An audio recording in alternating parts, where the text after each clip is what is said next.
Joined now by the former Prime Minister of Ukraine, Arseniy Yatsenyuk, who is at the NATO summit in The Hague. Good evening. Thank you Good evening, for Mark. being with us. And in my interview with President Zelensky last night... Thank you for the interview. You did well. Well, thank you. But I mean, in the interview, he switched to English to make this point about sanctions breaking and that, he said the UK was involved, other European countries were involved, and he handed a list of companies to the Prime Minister. He clearly wanted to make the point. How big a problem is it? Well, it's obvious it is a problem, but it's not the news. Russians managed to circumvent sanctions a few years ago. And it's not just, I can't say this is the UK fault. No. It's all about the secondary sanctions that have to be imposed on those who help Russia to circumvent sanctions. And it's like Kazakhstan, Georgia, China, who is actually providing a lifeline to Russia, and even some NATO member states. So it is obvious that we need to enforce sanctions, not just to ramp up them, not just to increase sanctions, but to enforce and do our best in order to double check whether these sanctions are really effective. Right. Now, when I spoke to him last night, he didn't know whether he was going to have a meeting with President Trump. Trump says he may meet him at NATO. How important is that meeting if it does happen? How important is it that Zelensky gets to talk properly to President Trump? Mark, fingers crossed. We need this kind of meeting.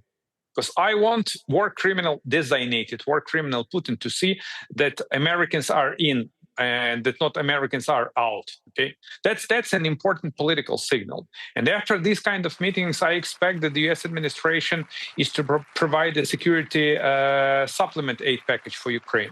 Because in different kinds of forms, whether it is to be a loan or it is to be a land lease, it doesn't make any kind of difference for us.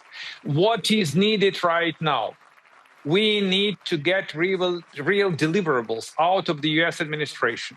So we need to get real support from President Trump. So meeting is very important. It's a kind of a symbolic sign that the U.S. still supports Ukraine. But after the meeting, I expect that the U.S. administration is to do something in order to show Putin that he is not allowed to cheat Trump, that he is not allowed to outplay Trump. And it's not in the interest of President Trump to be outplayed. It doesn't look as if President Trump is getting tough with Putin, certainly not publicly. Do you think beyond the summer you will get significant help from America, or do you think it's going to be wound down by the Trump administration? There is no indication right now.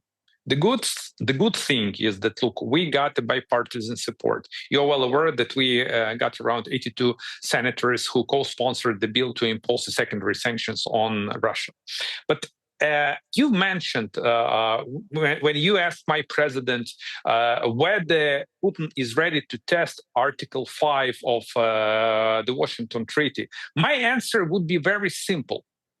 If Ukraine wins, designated war criminal Putin and his Russia would never test Article 5. If Ukraine fails, I can tell you for sure that Russians will try to invade NATO member states, period. Just finally, he also said in the interview, I asked him whether he thought he was still the best leader to take Ukraine through this war. He said, I'm the most experienced. I may not be the best, but I'm the most experienced. I just wondered, what do people in Ukraine think about President Zelensky carrying on or possibly handing over? What are the thoughts?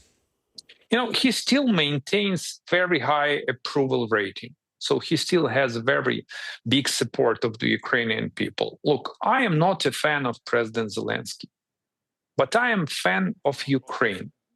We have to win this war, and we need to rally around the flag. And we need to do our best as a united Ukrainian nation to win this righteous fight. And he is the commander-in-chief.